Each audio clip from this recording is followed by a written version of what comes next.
Hello and welcome to the first episode of the 12's and Stars Sports Talk podcast. I'm your host, Wardang Sports, with my co-host, Prescott Season, and welcome. Really, this is the first episode of a startup podcast where just a Seahawks and Cowboys fan talking about ball, talk about our teams, talk about general sports news, and just give our opinions on it. Um, Really happy to be here, and I guess we should just jump right in. And first of all, we should start by talking about the absolute the dog crap that was Thursday night football. the war crime to end all war crimes. Absolutely, That's absolutely. The Denver Broncos and the Las Vegas Raiders showed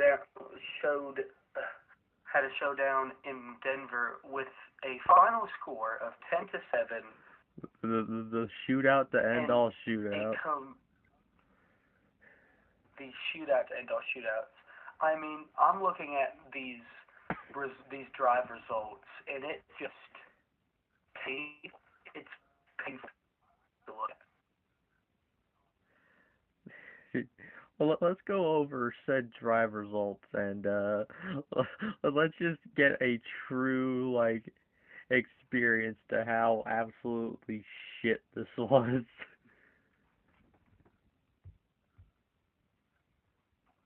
Well, I mean, you have two, or you not two good opponents. You have the Broncos, who are arguably fraudulent, but they're still 8-2, and the Max Crosby solo that is the Raiders. It just goes like this: Raiders punt, Broncos punt, um, another not Broncos punt. You have a Raiders punt, Broncos punt, Raiders touchdown, and then you have five straight punts before the Raiders turn it over on down. The Broncos score a touchdown. There is a punt, a pick, two punts, a missed field goal, an interception, a punt, a blocked punt, and a Denver field goal. Now, you'd think that'd be the whole game. That's just the first three quarters. Because in the fourth, you have three straight punts, an interception, and a missed field goal. This is football. That is football, ladies and gentlemen. Like, I don't think I've ever Football seen. at its finest. I don't think I've ever seen a more disappointing, painful game in my life. Like, what? How do you even describe that? Besides offensive ineptitude, like, oh my god. Did I? In the year of 2025, Tyler Lockett led a team in receiving yards Did with 5 receptions and 44 yards. 44 yards. Oh my good god. Like, there's no explainable, there's no excuses for the Denver, there's no excuses for Las Vegas, and there's certainly no excuses for either Sean Payton or whoever's calling plays for Las Vegas, or Chip Kelly. Chip Kelly is the worst offensive coordinator in football, bro. Like, there is there is no excuse for either of these guys to be calling to have such inept offenses. Chip Kelly's just bad. The fucking Sean Payton cannot call a football game anymore in 2025. Like, oh, oh, good God.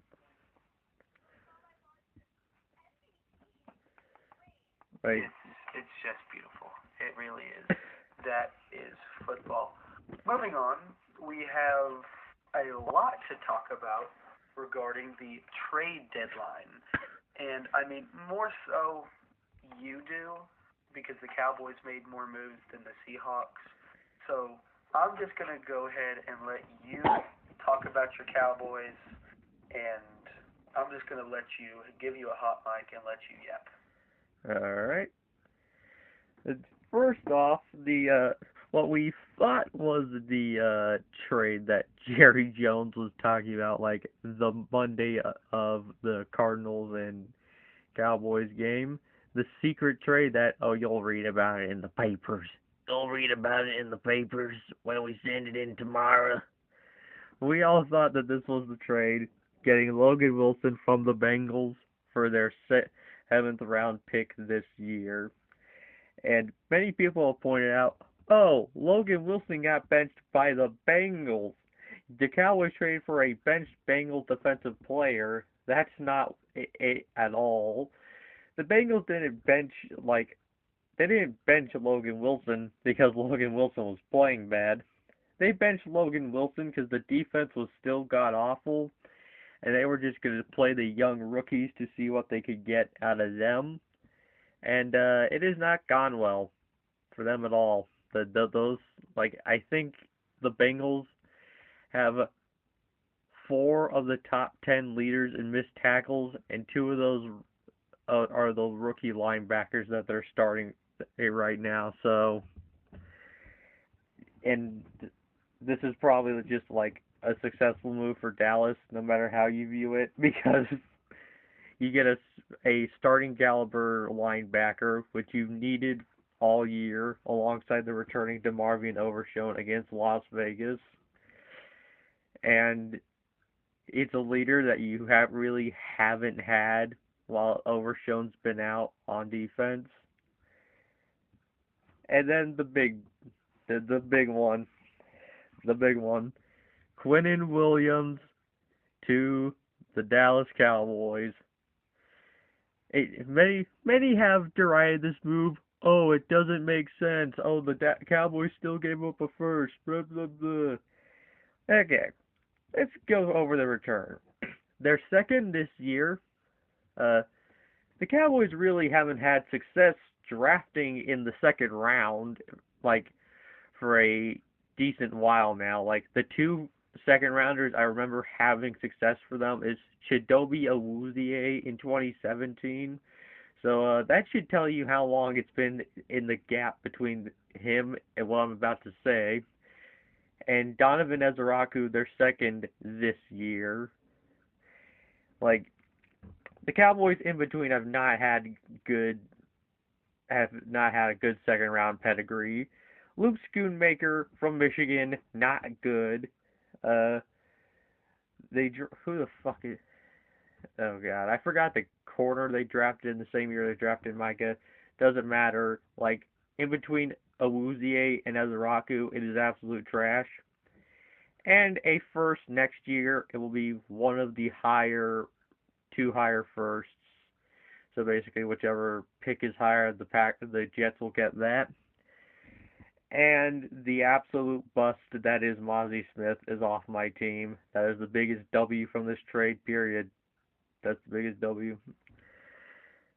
For an all-pro defensive tackle who has the best run-stuffing PFF grade right now this season, he is number 1 on interior defensive linemen stopping the run. And he's been that, and since 2022, only 2 defensive tackles have had more than 52 pressures on the pass plays. Quinnen Williams and Osa Odighizuwa. Both of them are on the Dallas Cowboys right now. So the Cowboys have the best interior defensive pass rush in football. And you also have Kenny Clark in there, who might have a career resurgence in the second half of the season, with Quinnen Williams opening him up to single teams, and Donovan Ezeraku, who has started to come on in recent weeks, might be able to truly break out and become the best pass rusher in this draft class, because he's already performed that way. Mike Green, it has not been that good. Abdul Carter has been very disappointing for the Giants. And like even in less pass rushing snaps, Donovan Ezeraku has better, like 267 to 430 for Abdul Carter. Donovan Ezeraku has outperformed him in those snaps, so it's like the Cowboys get immediate impact from the two defensive players that they got, and and they should help the rest of the defense. I would have liked to see them go after a corner, but or maybe a safety, but really, I can't truly complain. This is a massive W for the Cowboys this trade deadline, and you really could not have gotten a better deal if you were Dallas, because Jacksonville was also reportedly going after Quinnen. So realistically, it might have just been the Packers pick next year in Mozzie if the Jaguars didn't get involved. So that might have risen the trade value of Quinnen a bit more. Still, not complaining. Massive W, getting Logan Wilson for basically nothing, and Quinnen Williams for a very reasonable price. A plus for the Cowboys at trade deadline. That's all I have to say.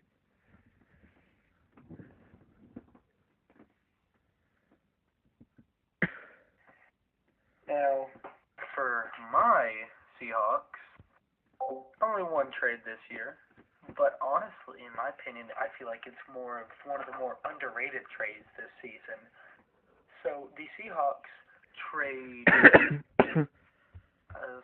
for Rashid, a wide receiver from the Saints. I believe we traded.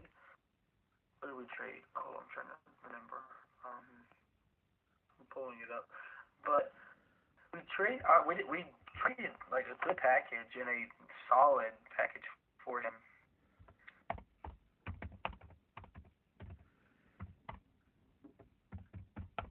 So we traded a 2026 fourth and a 2026 fifth for Rashid Shaheed. Now, I mean, Rashid, he hasn't been the best receiver. I mean, his last really good season was 2023. He had 719 yards and 5 touchdowns. But then again, that's been with Derek Carr as his quarterback. Tyler Show, I mean, whoever, these Saints quarterbacks that objectively are not good, and is now on a team with, in my opinion, an MVP caliber quarterback. Sam Darnold is cooking this year. Sam Darnold has done nothing but good things for the Seahawks. In fact, I mean, you go back to the Sunday night game this last Sunday, he completed every single pass he threw in the first half.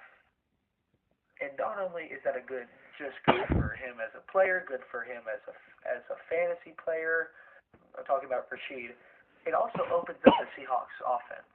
I mean, we know Jackson Smith and Jigba can catch the ball. We know that we can throw the ball to him whenever we want. But behind him, our best receiver is Torrey Holt. Love Torrey. He had 2 touchdowns last Sunday. But that's not going to win you a Super Bowl. What's going to win you a Super Bowl is bringing in a good secondary receiver to come in and make, for every big play that JSN has, you have Rashid with 2 15-yard catches to get first downs, to make the little things add up. And really, not only will it really upgrade our passing game, but I feel like having another threat outside will also unlock our subpar but improving running game. And I mean, only one trade. That's all I have to say about that. Moving on. Real other trades that we have to cover. Real quick, if I can. In 2023, Rashid Shaheed had the best deep ball PFF grade for a wide receiver, and that was with Clint Kubiak, the current Seahawks offensive coordinator. And since last year, Sam Darnold's had the best deep ball PFF grade, so maybe that should also be like a match made in heaven. Absolutely. Okay. Now we'll go over like. So moving on. Sorry, but one of the bigger trades of this season, Sauce Gardner to the Colts for a 2026 and 2027 first round pick. Now, and I'll go first. In my opinion, I feel like, 2026 and 2027 first, along with Donnie Mitchell. I hope I'm pronouncing his name right. So, Colts give a good package, but Jets, in my opinion, the Colts, in my opinion, by far still win this trade. I mean, the Colts are rolling. Indiana Jones is working miracles. The run offense with Jonathan Taylor is cooking. The pass offense, you have Michael Pittman, who's doing great. You have with the rookie Warren, who's just having an outstanding season for a rookie, especially for a rookie tight end. And you bring in their defense isn't their best attribute, but then you bring in a top corner like Sauce Gardner. Colts have set themselves up for a Super Bowl. I'm saying it right now. Honestly, it should have been said a while ago, but now it's confirmed. Yeah. The Colts know what they have and know that they can win a Super Bowl. Yeah. The Colts' biggest need was corner at the trade deadline, and boy, they got arguably the best one in football. So let's go and like the last big trade on that we're going to be talking about on trade deadline Tuesday. It's Jacoby Myers to the Jaguars, where the Jaguars sent a 2026 4th and 6th over to Las Vegas to get this wide receiver with the third lowest drop rate in football, which the Jaguars have had issues with drops this year, so they get one of the better receivers at not dropping the ball, just a good veteran to help out Trevor Lawrence with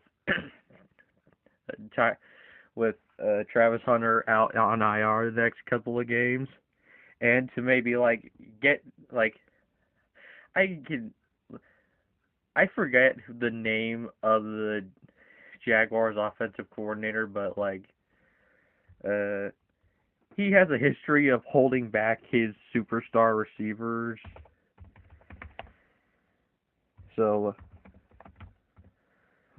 he did it to Cooper Kupp. He did it to JSN. He did it to JSN. He did it to, I don't know why I'm blanking on his name, but yeah. He did it to Rome Odunze, and he was I don't know why I'm blanking on his name, and no, it's not stupid Grant Adinsky.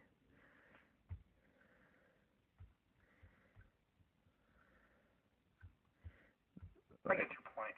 Yeah. And especially when it comes to the Jags, sorry to cut you off, but I mean, I believe you agree with me. This also helps with the Jags' depth as far as injury-wise. I mean, Travis Hunter's been injured, and I mean the Jaguars are 5-3.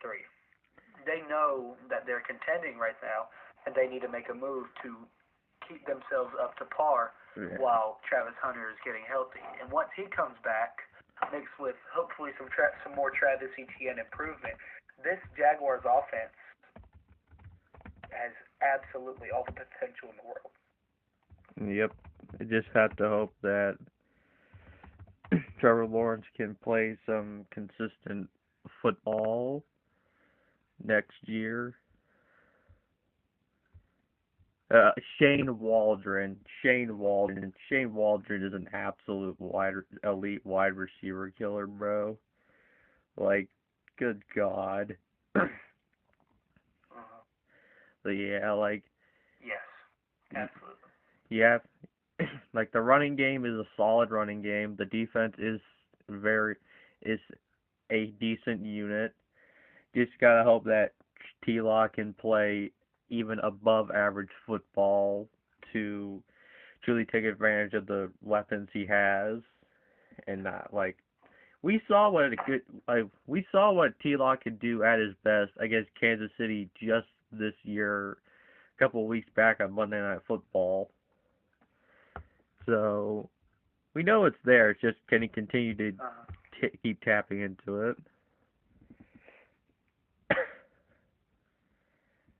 Mm-hmm. All right, let's move on to like a couple of the smaller moves. Is that all the trades? No, we got four more to talk Mm-hmm. about. Three more trade deadline Tuesday trades, and then like the biggest one pre trade deadline Tuesday. So we're gonna go over the rest of the trade deadline Tuesday deals, and then go after the big fish pre trade deadline Tuesday. Troy Tryon Schwenka to the Bears for a 2026 sixth. Like, he's one of the better run stopping edge players in football, but the Bears are not trading for edge are not trading for him to stop the run. They're trading for him for pass rush, and that's not his strength at all. Like, he's fine, I'd say, like below average, but like he's still like a decent player you'd have on your team. You'd want to have him on there, and yeah,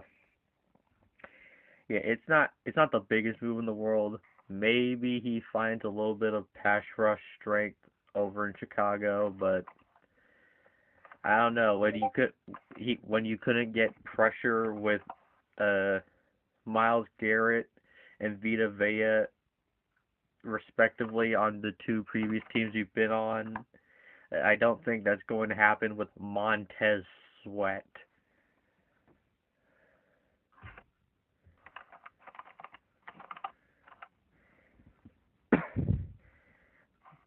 Then like a couple random ones. Trevor Penning to the Chargers. Chargers need healthy offensive line right now.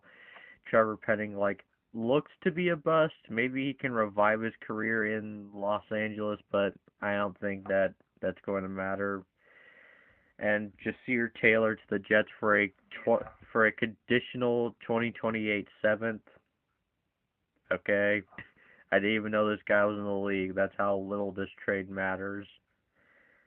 Unless Jasir Taylor instantly just becomes the next Sauce Gardner, then it's just we're just gonna delete this episode of the podcast. Then that take will never exist. And now the last trade the last big trade of trade deadline to of the trade of pre-trade deadline. Jalen Phillips to the Eagles for a third of this upcoming draft. I'll give like a couple quick thoughts, then you can give your thoughts to it. I'm not really worried about this.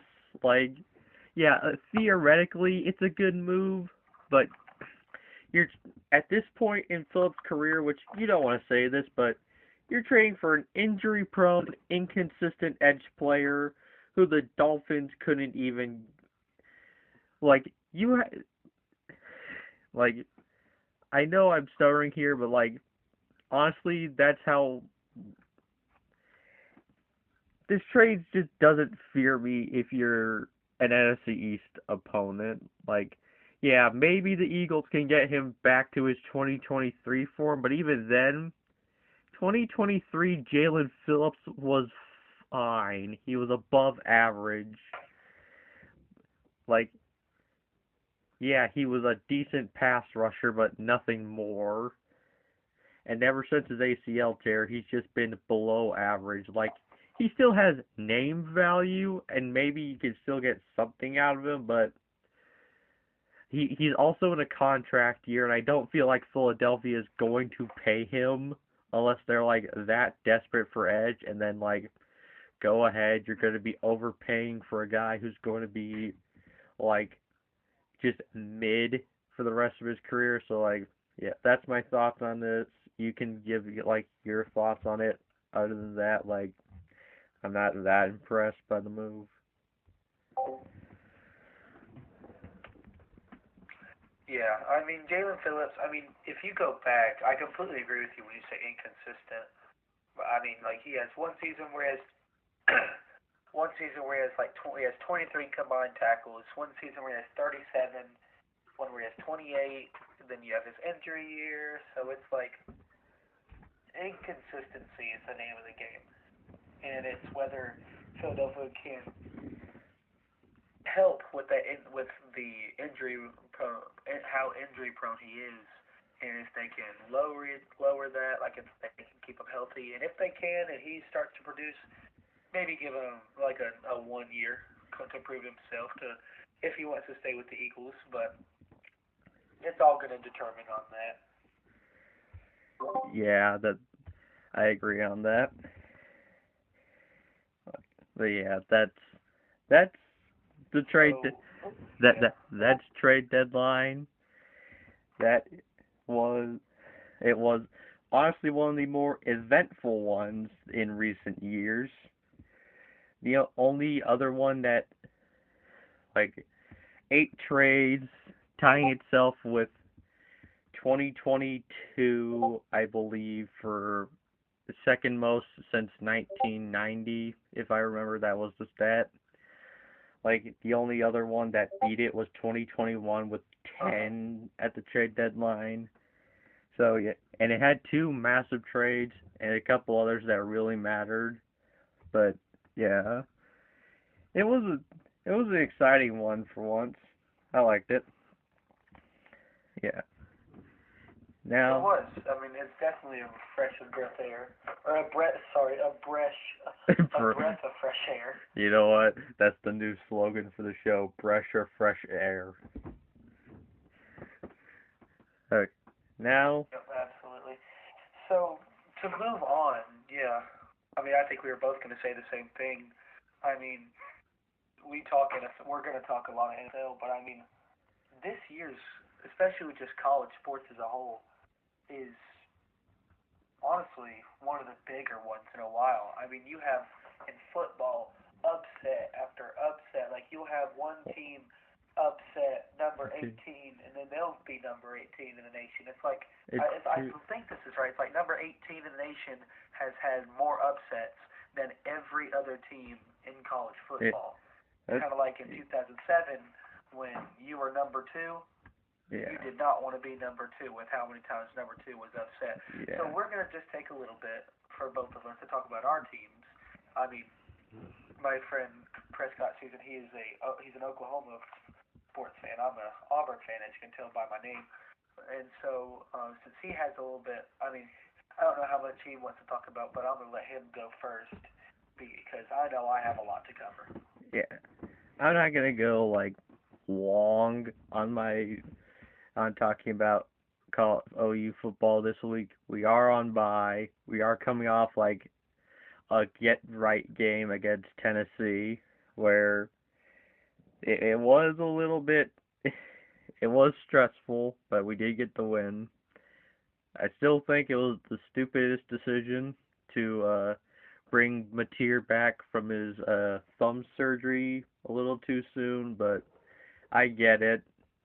But it's also like, okay, now that Mateer's facing the defenses of the SEC, he's starting to like it's his like over zealousness to really be a gunslinger, and like he's really inconsistent on the deep ball, but even then he is the offense, and if he would like just calm down a little bit and focus on the shorter to mid-range stuff, I think the offense could really be dangerous. But yeah, Alabama next week. We'll see how that goes. And yeah, I think I know what you're going to talk about for Auburn. so I'm just gonna let you go ahead and get to that. Yeah, I've got a lot to talk about. So I'm just gonna go ahead and get the shorter things over with. I mean, you know, actually no, I'm not. I'm not even gonna talk about basketball. If we want to talk about basketball, tell us if you want us to talk about basketball. I mean, I'm a big basketball mind, but I mean, tell us in the comments if you want us to talk about basketball. But I'll stick to football.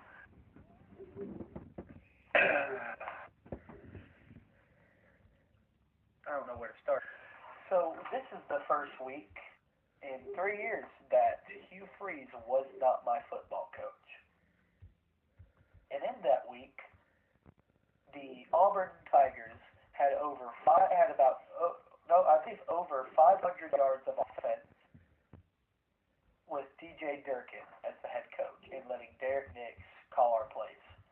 And the weirdest part is our defensive coordinator, which our defense has been the best part of our team all season. We give up 44 points to Vanderbilt in an overtime loss. Final score 38-44 Vanderbilt. I mean, Ashton Daniels was throwing, was dealing the ball. Cam Coleman was making catches that I haven't seen whenever even when I played Madden. He was making catches that you just don't see mid-wide receivers do. And we see Jeremiah Cobb running the ball like his life depends on it. And you see Malcolm Simmons, Perry Thompson making plays when they're needed. But all of that is good. We finally have the offense we want. But the defense that has held strong all season gives up 40-plus points for the first time this season. That just cannot happen. That cannot happen when you want to be a ranked team. Because if you win tonight, you're automatically bowl eligible. Because, I mean, you never know what can happen, but I guarantee you we're not losing to Mercer. But now with that, you have to win out to become bowl eligible. And it's just a really weird spot, Auburn football right now. I mean, there's talks about Kenny Dillingham being the next coach, the USF coach, John Summerall, the Tulane coach, and then you have DJ Durkin staying. My opinions on that are that some people are just better as a coordinator.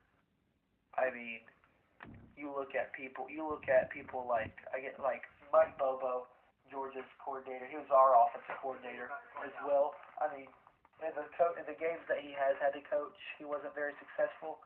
I guess at the SEC level, but he's a dang good coordinator. You have lots of coordinators who are just better at that than being a head coach. And I mean, DJ Durkin was like 11 and 15 when he was the head coach of Maryland. Granted, that was when they beat Auburn, I believe. But still, I just don't think DJ Durkin is an SEC caliber head coach. And in my opinion, I feel like we need to go after Dillingham. We need to go after Dillingham. We need to. If Derek Nix proves himself, let him stay. But next season, if we can keep recruiting like we have been, so next season is 9 wins or bust. It is time. We have been close for too long. Hugh Freeze has been edging us. It is time for Auburn football to produce and go back to what it once was. And I'll touch more on that at the end with our segment that I think we're really gonna like, and we'll talk about that later. But overall, Auburn football, this is the best 4-6 team to ever touch the pigskin. If you see the games that we have lost and who we've lost them to and how we've lost, we could very well be a top 10 team in the nation. But we aren't. That's really all I've got on that. Boy, I can't wait till the end of the episode. Okay, so now that we're done with a little talk about our college football teams, let's do a little power ranking, shall we? the little power rankings. Power rankings. Love a little power rankings. So, I mean, it's fun to have a little debate about some things. So this is going to be, in this at least in this episode, is going to be a chance for us to kind of put our heads together, plead our cases about what the top 10 teams in the NFL are. Yeah. I'll let you go, or I'll go first for this one, and then you can, or no, you can go first with your power rankings, and just explain to me through and through, and then I'll give you mine, and we can chop it up, see what's right and what's wrong. Yeah. All right. Let's start with number 10. I was flip-flopping 10 and 9 for a little bit, but I eventually landed on number 10, being the 8 and 2 Denver Broncos. I know you said the possibly fraudulent Denver Broncos earlier, but they're still 8 and 2. I'll remind you of this.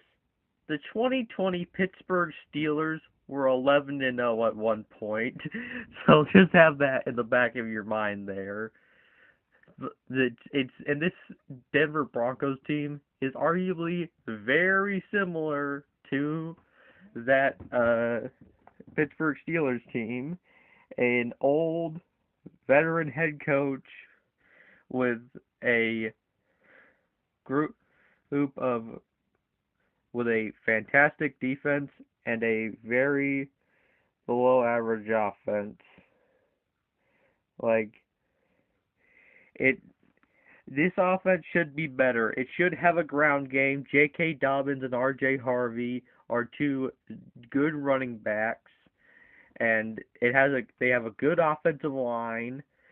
And Bo Nix showed what he could do last year. He was a solid rookie. If he just continued playing that way, this Broncos team would be they would be much higher on my rankings, but they're not.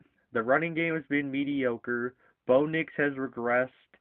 Sean Payton's offense seems to be very, very off this year compared to last year. I do not believe that Sean Payton in 2025 can call a game anymore, and you could come at me for that, but I just very much don't believe that this Denver Broncos team. This is like the 2021 Tennessee Titans. You are fine with seeing them as the 1 seed in the playoffs. And here's the other team. I was flip-flopping 10 and 9. The NFC East rival Philadelphia Eagles. Now, why would I put the Philadelphia Eagles at 9? Oh, you're being a hater this, you're being a hater that. This Eagles team is just screaming 2023 Redux, and it's not even funny. That Eagles team started off hot. You had 2 losses max. You were gonna come into Dallas and absolutely wreck their shit. After Monday Night Football against the Packers, you do the exact same thing. You're on the top of the world. You're on fire. You're going to win this division without a hitch. And you either you prove me wrong and you come in and you beat us again, or you get your fucking tail smacked just like you did in 2023, and you come in there and you commit turnover, you could not get the offense going, and maybe your only touchdown is a fumble recovery, scoop and score. I do not believe in this Eagles team. Its defense is still good, but its offense is so inconsistent that it's leaving the defense out there for long stretches of time, which makes it tired. But yeah, I'm not convinced in this Eagles team like I was, and just like I wasn't in 2023. I've seen this once before, and I think it'll happen again. Number 8, the Pittsburgh Steelers, coming off a big win over the former 1 seed in the AFC in the Indianapolis Colts. That the defense looked like it was the fucking steel curtain again. That team went off for 6 turnovers against Indianapolis. Aaron Rodgers looked solid. It was just a very good team performance. and yet you still, if I remember right, it was a one-score game. You still couldn't like truly pull away, so it's still like, okay, you're still a very questionable team. There's a reason the 9-8 jokes exist.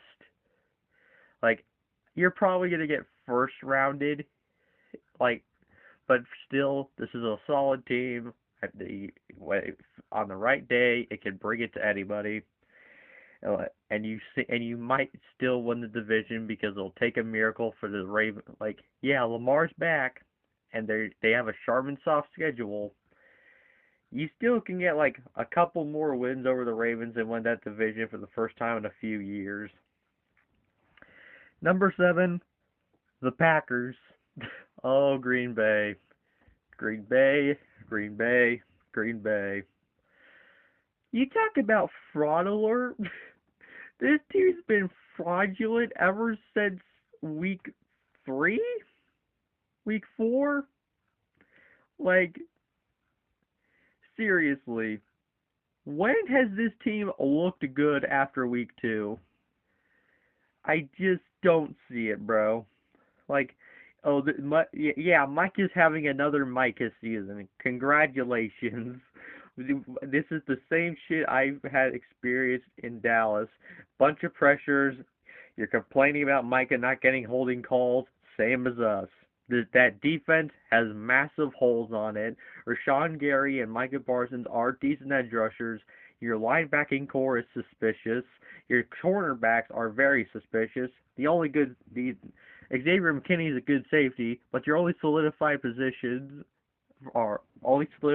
on it are Micah, Rashawn Gary, Xavier McKinney, and maybe Quay Walker. Those are the only 4 players I see that are actually average or above average players on that defense, and then you have 2 elite players at their positions. Jordan Love, you better hope that Toyota month Jordan Love turns on, because that offense also has been very inconsistent. And your 2 losses are to the stupid Panthers and Browns. Excuse me for screaming fraud when you haven't beaten anybody big. Number 6, the Los Angeles Rams. Need I say more? Matt Stafford's playing elite football. He's an MVP candidate at age 37, 38. We all were worried about his back injury in the preseason. Nope. Brothers just turned it on and became one of playing like a top 3 quarterback in football. Kyron Williams, above average running back. He's had another good season. Above a good offensive line. Puka Nacua, outside like the couple games he missed, has been playing like the best receiver in football. The year, like Tyler Higbee is solid. Devontae Adams is still Devontae Adams, and that defense is full of absolute shit records. Byron Young, fantastic defensive end, and I think they have like, who's that other like player? Who's the interior lineman that the Rams have? He has like the 3rd most pressures. And he was a rookie in 2022 and only started playing in 2023. And he has like 52 or 53 pressures. Like, the dude is an absolute dog. You talking about the one from Georgia? Was he from Georgia? I think so, yeah. Oh my God. Kobe Turner. Kobe Turner is a dog. Like, your corners are that's not who I was thinking about. Yeah, but yeah, Kobe Turner has 52 pressures since he started playing in 2023. Brother's a dog. You traded for Roger McCreary, who instantly upgrades your secondary big time. He's a very solid corner. And that defense is just an absolute unit that knows it compete with anybody. They will probably it is extremely impressive how they've been playing so far. Number 5, your Seattle Seahawks. the current leader in the NFC West. As you said, Darnold's playing like an MVP. Your running game, while being subpar, it can get going at any time. Kenneth Walker's a solid back. Shark Charbonnet is one of the upper echelon backups in the league. JSN is on pace for possibly a 2,000-yard season. You just got Rashid Shaheed, one of the best deep ball threats in football right now. Cooper Kupp has played solid minutes. Torrey Horton's having a solid season. And your defense, Leonard Williams up the middle, Boye Mafe, like your defense is one of the better units in the NFL. And if y'all had been the ones to get Quinnen Williams, you would have been my Super Bowl favorite, but y'all are still like one of the best teams in football. Number 4, the Bucks. Baker Mayfield, another quarterback, playing like an MVP. They're going to win that division easily. And like Bucky Irving, whenever he comes back, is going to revitalize that running game, which has been carried by Rachaad White, and who has been having good games while he's been out. Even with the injuries, without Mike Evans, without Chris Godwin, and Emeka Egbuka has been a stud. Even when he's been out, Baker's had solid games. And whenever Godwin comes back, that'll add another weapon. Mike Evans returning at the end of the season will be perfect reinforcements. Cade Otton, solid solid tight end. Vita Vea, one of the best interior linemen in football, the second biggest interior lineman in football, but behind the Bucks. The guy the Bucks like signed as a UDFA, like the big dude. I forgot his name. Like, not Sean Murphy Bunting. Jamel Dean is a solid corner one. Antoine Winfield set the second, and Ep.1, possibly the best safety in football. Just absolute. That team is stacked, and for once, I'm not complaining about Todd Bowles being the head coach of that team. He's been solid this year. Number 3, the Indianapolis Colts. Despite the absolute ass whooping that the Colts got Sunday against the Steelers, they're still an absolute unit. Danny Dimes, as you said, has been balling. Jonathan Taylor, possible offensive player of the year. Michael Pittman, still the most underrated wide receiver in football. Josh Downs, a solid wide receiver too. Tyler Warren, absolute stud as a rookie. Kwity Paye, DeForest Buckner. Now adding Sauce to that defense makes it a very formidable unit. It is a good team, and it's so impressive what that team is doing right now. Yes, they haven't faced the strongest competition. Even still, you cannot underestimate the Colts. Number 2, boy oh boy, the Kansas City Chiefs. Gee, I wonder why they're so high. Despite the slow start, Kansas City, they're still making the playoffs. They're still like the second best team in football. That defense, coached by Spags, is still good. Mahomes is looking like Mahomes for the first time in a long time. The running game is below average.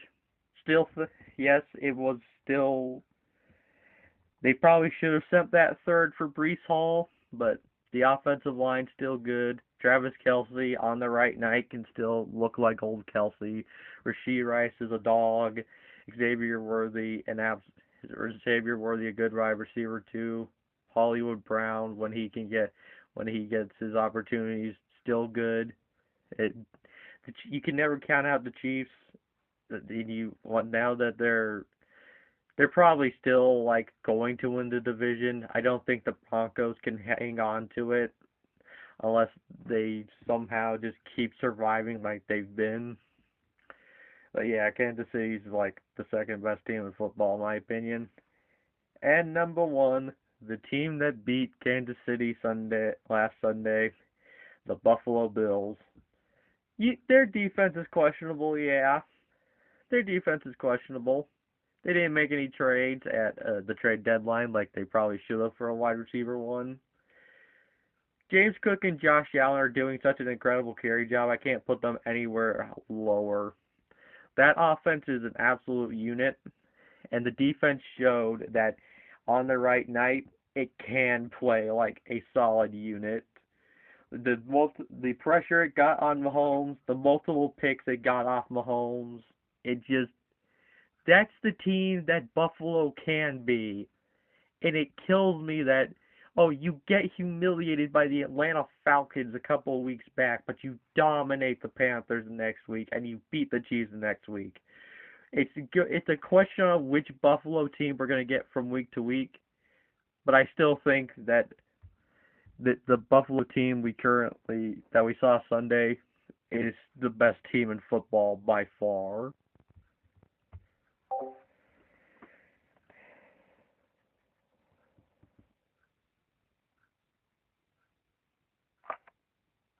What a list. What a list. Some things I disagree with, some things I do agree with. You know. Now, mine is definitely different, so I'm just going to go. I mean, there's no other way to say it. First of all, Chiefs aren't even in my list. Chiefs aren't in my top. They're not 11. So I just want to go and get that out because I openly do not like the Chiefs. Number 10, you have the Pittsburgh Steelers.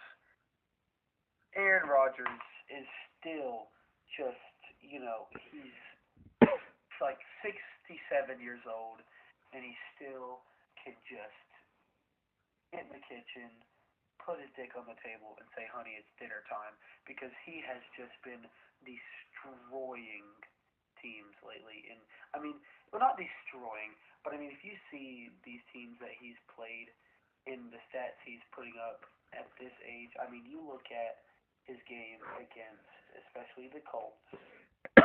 I mean, he's just playing so solid. Like 203 yards, 1 touchdown. You play the Vikings in the Dublin game. You have 200 yards and a touchdown. I mean, they're not. I mean, I'm a man that preaches quality football turning into big wins, and that is exactly what Aaron Rodgers is doing.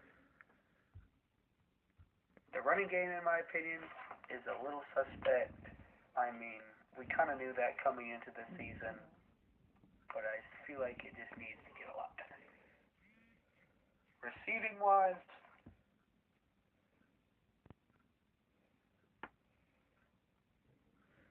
it was so sad to see DK go, but I mean, good for him. He's got 467 yards on the season off of 47 targets. But I just feel like the Steelers could be so much better than they are. I mean, suffering losses to the Bengals, Packers, and Seahawks. One of these is not like the others. Losing to the Bengals? No go. You cannot do that. If they do that, they're 6-2. Or hold up, they would be 6-2, and would have a much bigger lead in their division. The Steelers can be so much better, but they're good, and that's why they're at my number 10. At number 9, you have the Los Angeles Chargers. Jim Harbaugh has been coaching his butt off. You have Justin Herbert having one of his better seasons in his career so far, already at 2,300 yards. I mean, you have Omarion Hampton. He has been injured, but still, he leads the team in rushing with 314. Ladd McConkey, surprisingly, leading the team in receiving with over 500 yards. I mean, the Chargers are just a definition of all-around football, coming together at different angles and winning a game. And I don't feel like they would go up a whole lot in my rankings unless they really show me something that's impressive. But I mean, they have marquee wins against the Chargers, against the Broncos. okay, but I still feel like they have the potential to be much better than what they are now. I mean, that's not their only good win. They also have the Chiefs, but then again, I feel like the Chargers, just like the Steelers, aren't really going to move higher in my list unless I see them play and win some big games. Which funny enough, yes, tomorrow they play each other, so we'll definitely end up having movement Yeah. in my The nine. yeah the yeah Number eight. the only reason I didn't put the Chargers in my list is the injuries to the offensive line. I just think that just makes them too suspect in my opinion. But I understand.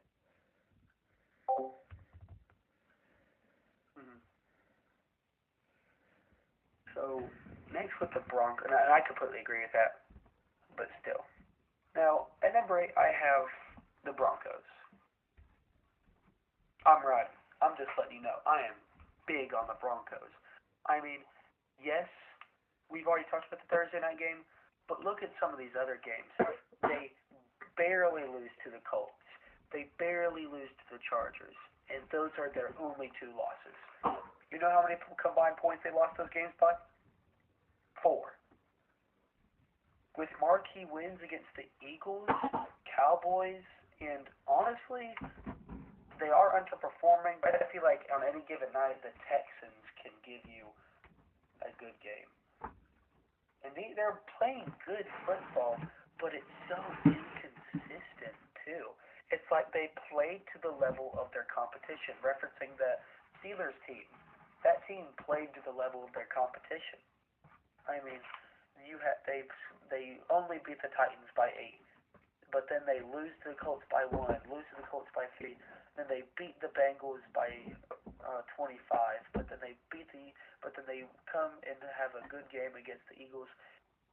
It's like they play to the level of their competition. Like it's like let's say you play the worst team in the league, you're gonna win, but you only win by a score or so. But then you play like the number one of the top teams in the league, and you win. So it's you win by the same amount that you did the worst team in the league, if that makes sense. I feel like Bo Nix could be so much better.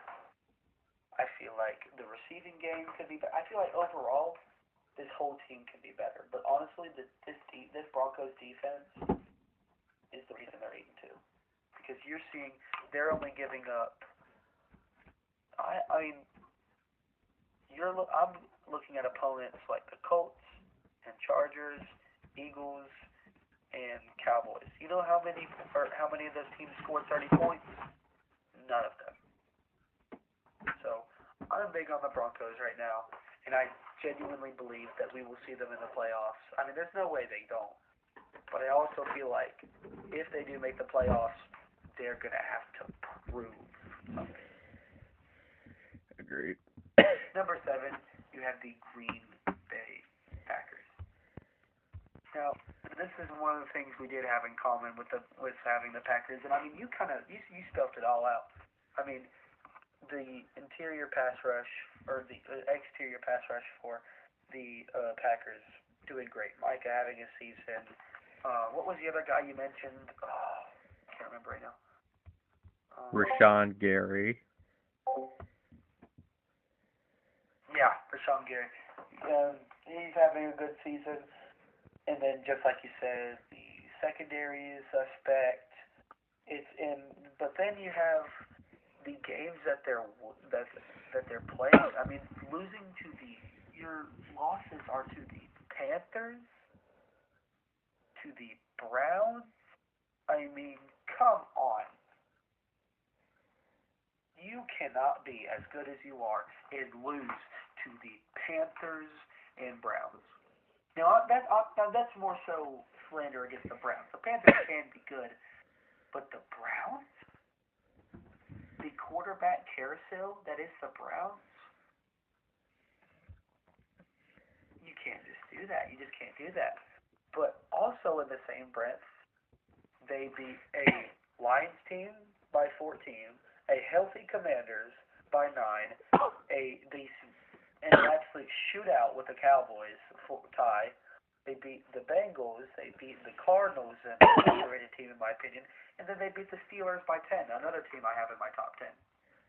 So the Packers show that they can play good football, but then they're going to come back around and say, "Oh, we're good. We know we're good," and then mess around and find out with a bad team.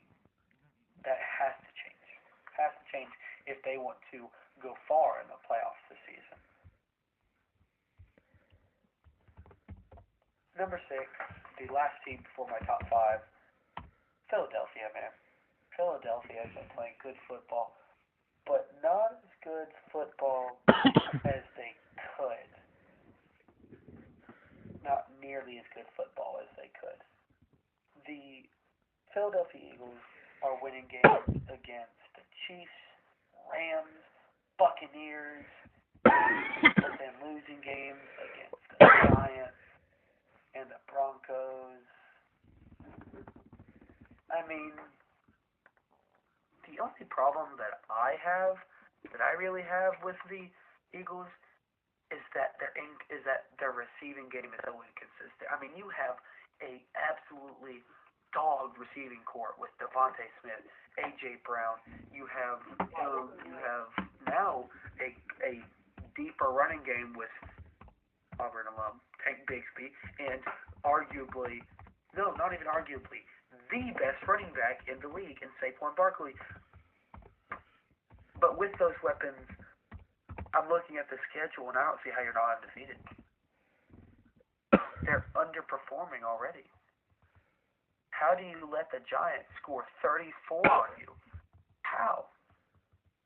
How do you let the Broncos do what they did to you? Broncos are good, but I'm saying I feel like it was like a punch in the gut to put the Eagles at 6 when they should be in the top 3. That's all I have to say.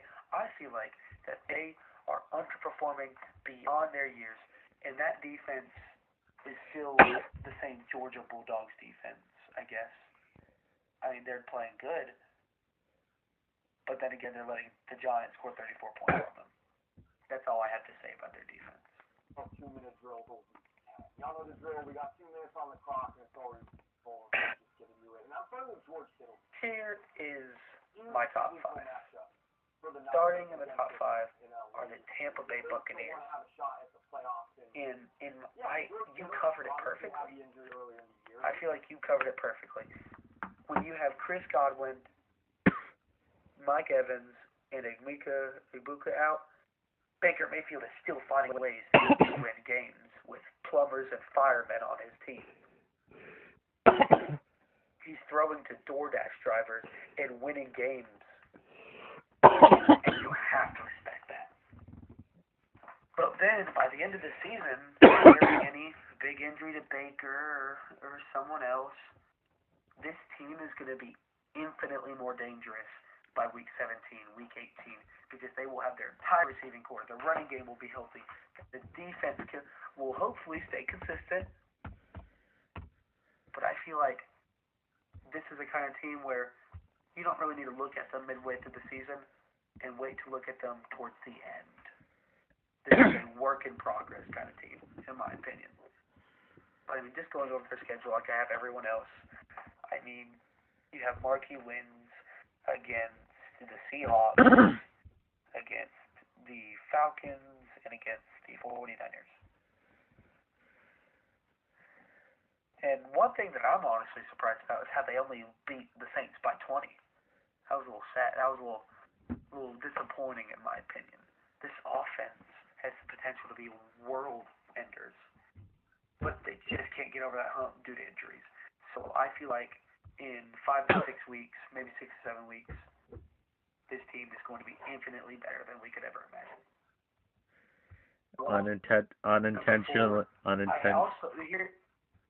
Unintentionally putting in the meme, huh? Does he glad? Yay. Oh, shut up! I didn't even realize. I've heard it too much, and it just instantly fires off in my brain. I fucking hate it. I hate it.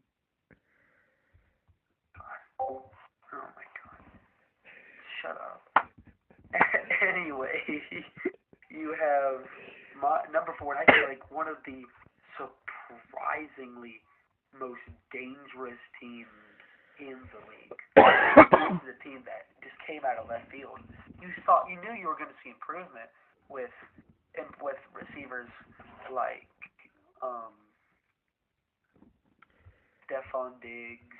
You were going to have an increasing workload on Hunter Henry. But I mean, you look at the New England Patriots, and you know what I'm seeing? I am seeing top of their division, 7-2, 4-0 in away games, and 2-0 in division games. I am seeing high octane football played by some players you wouldn't expect to be this good. I mean, Trevion Hendrickson is leading a team in rushing yards that is at one of the top teams in the league. Stephon Diggs is still having a decent season. He has 508 yards so far. But then you have, I feel like, one of their most underrated pieces is Hunter Henry. He's one of the top tight ends in the league, and nobody is talking about him. He has over 300 yards and 4 touchdowns. He averages 12.7 yards per catch. And then you have another underrated receiver in Kayshon Boutte, or Boot. I can't pronounce his name. He has the most touchdowns on the team with 5. It is Boutte. It is Boutte. Huh? It is Boutte? Boutte wide open. Boutte wide open. Yeah, the Boutte's wide. The Boutte's always wide open. He's tied for 10th in the league in touchdowns with 5. He's top 50 in the league in receiving yards with 431. He's number 4 in the National Football League in yards per catch at 18.7. I mean, this whole team is underrated, and it makes the team well rated, if that makes sense. I mean, Drake May. Gosh, look at Drake May, man. Drake May lover on Instagram. He has so much material because Drake May has 2,200 yards, 74% completion percentage, 17 touchdowns on only 4 interceptions, and he has in my opinion, mid offensive line. But I mean, you look at this defense that they have. Their opponents are averaging 18.8 points per game. That defense is just way beyond what I would picture, at least. And then you have, I mean, there's so many people to mention on this team. So I'm just going to leave you with the fact that the New England Patriots in 2025 are 7-2 and leading the AFC East. The New England Patriots got another franchise quarterback before GTA 6. Exactly. GTA 6 just got postponed again, so maybe something else will happen before that. I never cared about I never cared about GTA 6. This makes me care about it even less. Yeah. Now I have my top 3. Number 3. You go to a St. John's basketball game, have a nice sip of coffee, hot chocolate, starting to get cold, because the Buffalo Bills are in town. The Bills have the potential, or have been good every year as of late. But the thing is, the sad part is they're a regular season team. They have wins when they have a 81 combined point game and a comeback win against the Ravens. They have wins against the Chiefs. They have a win against the Chiefs, but then they have a loss to the Falcons, to the Patriots, and near loss to the Dolphins. I mean, the Bills just find new ways to surprise you every week, but you can say that in new ways to surprise you in disappointing ways, and new ways to surprise you in encouraging ways. Josh Allen having his normal carry job season. James Cook, that's all I have to say. All I have to do is say his name. But then the lack of sorry, the lack of receiving identity is one of the reasons this team is not better than it is. I completely agree with you when you say that they should have traded for a wide receiver one. Dalton Kincaid leads them in receiving. Jesus Christ. Dalton Kincaid leads the team in receiving yards. And you know how many he has? Yes. Guess. Let me guess, somewhere around 300-400 yards. 411 yards. I was on the fucking money. Jesus Christ. How can you just let that happen? I mean, Keon Coleman is having, in my opinion, a very disappointing season. He had a great game against the Ravens where he had 11 targets for 112 yards and 1 touchdown. You know what the most targets he's gotten since then? 7. They're not throwing him the ball. I thought Keon Coleman was a fucking stud in week 1. Little did we know that's how the Ravens defense would look for a few weeks. But yeah. But it's still, Keon Coleman should be better than he is. Yeah, he's not going to be the greatest route runner because of his size, but he should be like Allen's favorite weapon just because of the one-on-one potential and like mossing a person. But no, he doesn't trust him, and he's been so disappointing this year for me, man. I thought he was going to be I completely agree. I thought he was going to break out to be that wide receiver one and just be like a solid contributor on that team. I thought Keon Coleman was going to come out and mess around and find out and be like a top 15, 20 receiver in the league. And he is 72nd in receiving yards. He's not even top 50. Disappointing. If the Bills had a actual identity in the receiving room, number one in the league. But I say all this negative stuff. A good team doesn't win by 100. They don't blow up teams. They find ways to win, and that is exactly what the Bills have done all season, with 2 exceptions. But anyways, they find ways to win against the Baltimore Ravens when they were down 20. They were down 16. They were down 27 to 13. No, 34 to 19. And then they come back and win. No, they were down 40 to 25. Sorry. That was their biggest deficit. And they came back with 3 straight scores to win 41 to 40. And so the little subplot in the league, the Matt Prater subplot going on right now is generational. Matt Prater was supposed to be coaching a Little League team, I think, and then he got called up and has been dealing for the Bills. Matt Prater's just elite. Great. Matt Prater's just elite. What can I tell you, bro? He's like Joe Flacco. He's ageless. Absolutely. He's just simply ageless. So next we come to my number 2 team in the nation, number 2 team in the league. I think I know they have the chance to be number 1, but honestly, I just feel like they're not there quite yet compared to my number 1. But I feel like maybe even by next week, I could put them at number 1. At number 2, you have the Seattle Seahawks. Oh my goodness. The Seahawks got something. Where do I start? Sam Darnold having an MVP caliber season.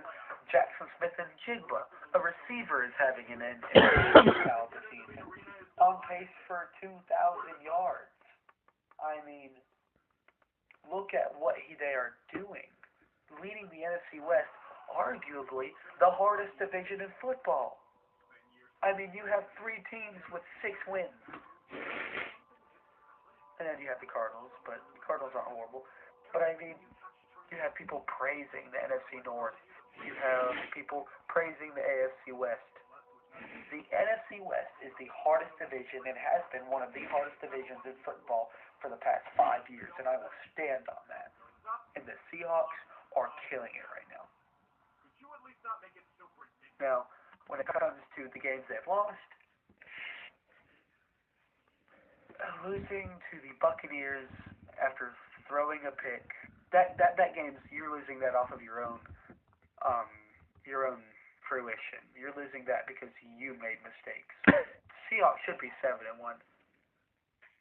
Honestly, they should be 8-0 because both games they've lost has been because of fumble and an interception, their own mistakes.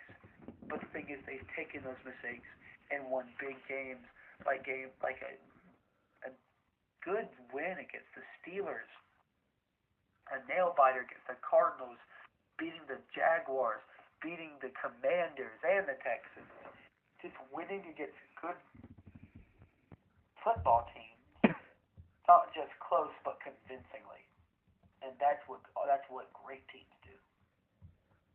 I mean, there's not a whole lot I can say about them. I mean, I do feel like Rashid Shaheed is going to break or spread out this offense, especially when it comes to the running game, because having another weapon like that when Torrey Horton, or this last name, is not your best receiver or your second best receiver, is going to open this out a lot. So I'm excited to see what's going to happen when we play the Cardinals this week at 3 o'clock. So I'm excited. I'm excited to see some Seahawks football with a more spread out offense. And that brings me to my number 1, the Indianapolis Colts. I mean, who saw this coming? Tell me. Who saw this coming? Nobody. Kaylee or say or whatever her name is. The Colts are 7-1. Yeah, I mean, honestly, she's been a great owner. She has done great. Agreed. Their only loss coming to the Rams, and the Rams are good teams. And then they are beating teams. They beat the Dolphins 33-8. They beat the Titans 41-20. They beat the Raiders by 34. They beat the Chargers by 14. They beat, and their only 2 losses are coming from the Steelers and the Rams. Sorry, the Steelers too. Steelers played a great game, by the way. But I mean, the Colts are playing amazing football. They just got Sauce Gardner to boost that secondary, which is what they needed. And I am looking forward to seeing a Colts Seahawks Super Bowl. That's my hot take of the day.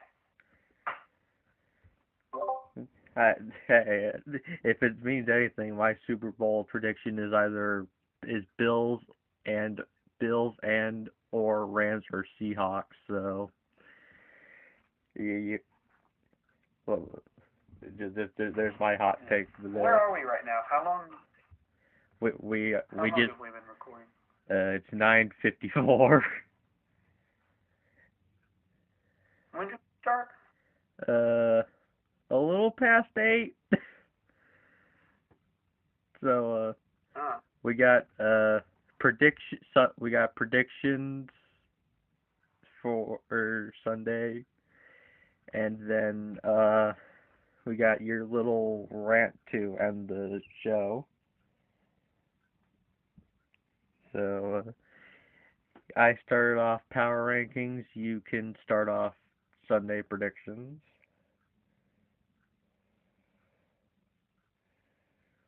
If you're cool with that.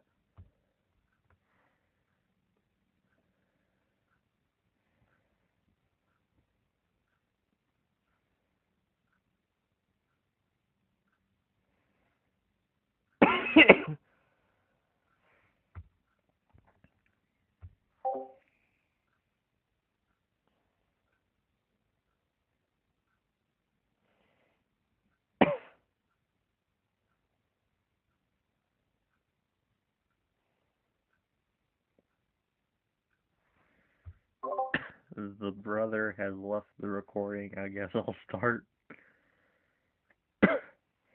Just let me pull up the little thing I have where my predictions lie. Well, hold up. I thought my mic was on. I'm sorry. Brother didn't notice he muted his mic.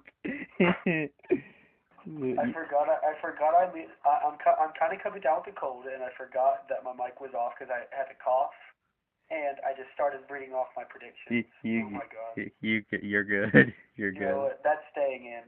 That's staying in. That's awesome. That's funny. That's funny. Agreed. It's the most random cutout of noise ever. I muted. I just was go. I looked down at my phone to go fucking pick up ESPN Fantasy and see my picks. And Okay. So I'll restart what I was saying. So far this season in my pick I've done every week. I'm 79 and 43. I picked the Broncos, so I'm 1-0 so far. So I'm just gonna go through these quick. I have the Colts over the Falcons, the Bears over the Giants. I have the Bills over the Dolphins. I have two hot take games in a row. The Vikings over the Ravens, and then in the pretty much better than the Super Bowl, I have the Jets over the Browns. Then I have the Patriots over the Buccaneers. I have the Panthers over the Saints. Jaguars over the Texans. I have the Seahawks over the Cardinals. The Rams over the 49ers. I have the Lions over the Commanders. And for Sunday Night Football, I picked the Chargers over the Steelers. And to round out this week, I have the Eagles over the Packers. Overall, I feel like I'm doing pretty good this season. I'm 79 and 43. But I mean, I've had some bad weeks so far, and I was incorrect. I did not pick for week 8. I forgot to do my picks for week 8, but whatever. I'm still doing good this season. So those are my picks, and I will hand it over to you if you have your picks ready. I do, and me and you are on the same exact record, 79 and 43 in my picks this season. Also, right about Denver on Thursday night. So, same wavelength. Colts over the Falcons. The Colts are not losing another game after getting their asses kicked by the Steelers, and then especially not to the most inconsistent team in football. Chicago over the Giants. Chicago, maybe I'm wrong about Joe Tryon, but other than that, I don't think the Shane Bowen defense for the Giants is terrible. And Caleb Williams, even if he's been inconsistent, he's still playing good football, and the Bears should easily handle the Giants. Bills over Dolphins, not much needs to be said there. And I went a little bit different than you. I went Baltimore over the Vikings. I can see Vikings handing Baltimore a loss here, but that's only if J.J. McCarthy once again plays good football like he did last week. I can't see that happening. Still think this Ravens defense is suspect, but yeah. Ravens over the Vikings. Browns over the Jets. You lose your best two defenders in Sauce Gardner and Quinton Williams. Quinton Judkins, after I think missing a week, does come back this week and when you lose the best run stopper in all of football, Quinshon Judkins' fantasy numbers might be generational, just like Rico Dowell's has been for this season. And that Jets offensive line is about to get eaten up by Myles Garrett, who was coming off a 5-sack game, if I remember correctly. I got Bucks over Patriots. Emeka Buka's healthy. Rashad White's still playing good. I think, if I remember right, Christian Godwin is questionable, so he should theoretically be able to play Sunday.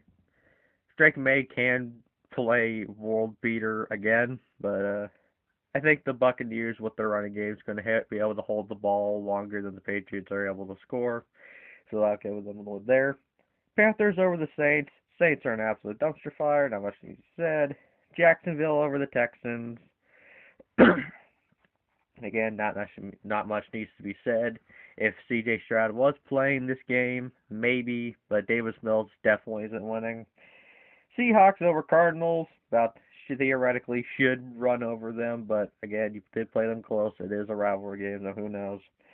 I got the Rams over the Niners. Rams get revenge for Thursday night a little over a month ago. Lions over the completely destroyed Commanders. Chargers over the Steelers on Sunday night. Even if I do think that offensive line is extremely suspect right now, I do think the Chargers are just a better team overall. And I have the Packers upsetting the upsetting the Philadelphia Eagles. I did trash this team in power rankings. Still, this team can beat, as you said, this team can beat good teams, and I do think they will beat the Eagles Monday. Those are my picks for the week. So, we're almost done with the episode, but now we shall... But, yeah. Now, this is a segment. It was my idea. This is a weekly segment that we will have to always end our podcast. It's on a high energy note. I'm going to let you go first. Well, actually... This is called... The ranting hour or whatever. But you know what? I can... The last thing is weekly. Yeah. Really, though, I'll let you... I can save my rant for next week's episode. I'll give the entire ranting time for you, just so you can let out all of it. I will have my time for next week. It's just going to echo a lot of opinions that a lot of people share about my rant. Yours is a very special moment in Auburn history, so I'll go mute, and you can go off.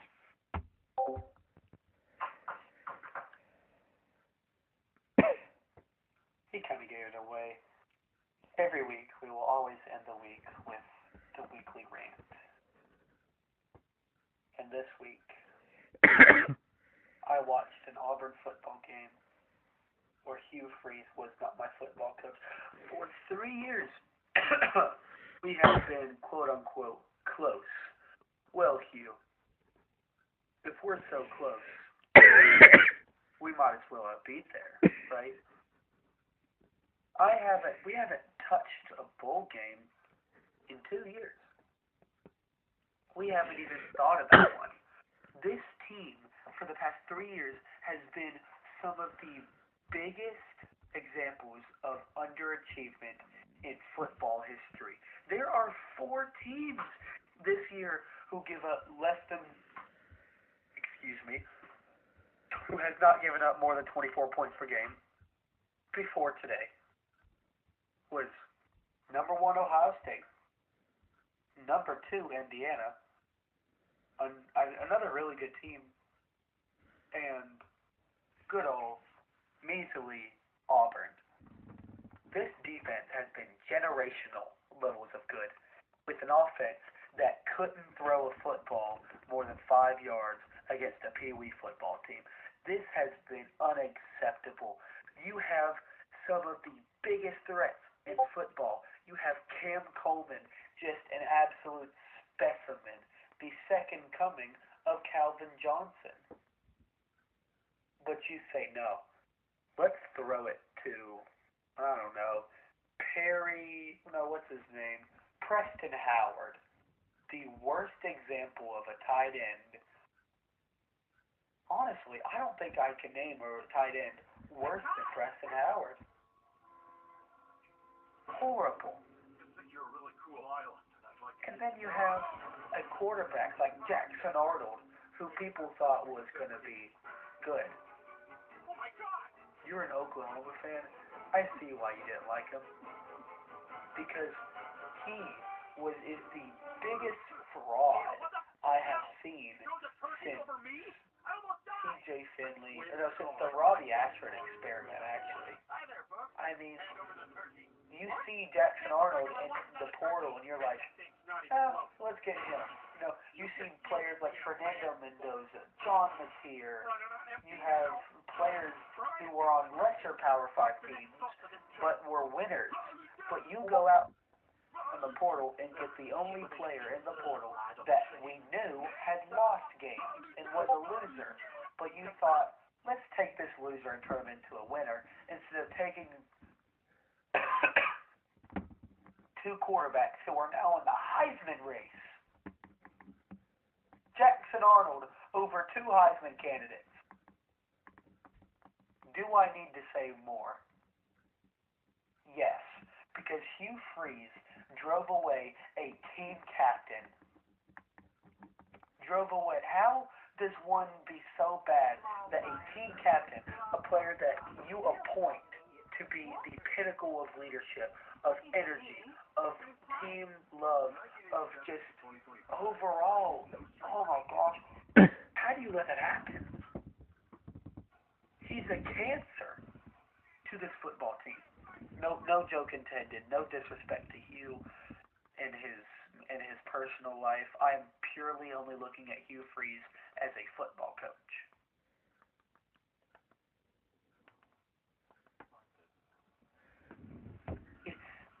It's just horrible what this football team has been for the past 6 years. 5 years. No, sorry, 4 to 5 years. When I tell you I miss Gus Malzahn, I would do lots of things to have an 8-4 season like we did under Gus right now. But I don't know what's going to happen. I have no idea what's going to happen with this team. But all I know is that Hugh Freeze is not wearing the orange and blue.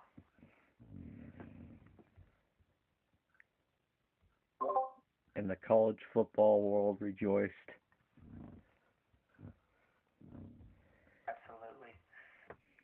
So that will kind of wrap up the very long and hope this is probably what it'll end up being.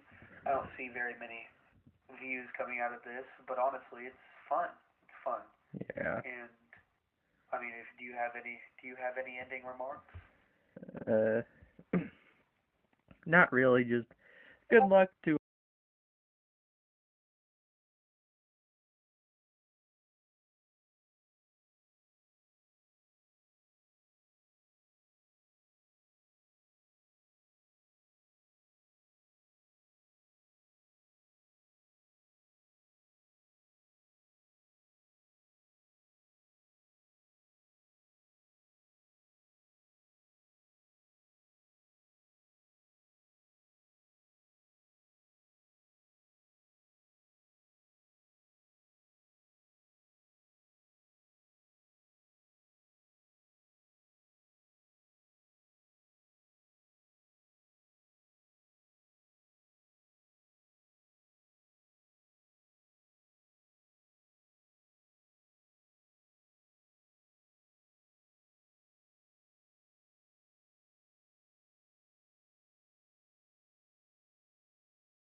the first episode of 12's and Stars Sports Talk. The recording will end in 3, 2, 1. see y'all next week.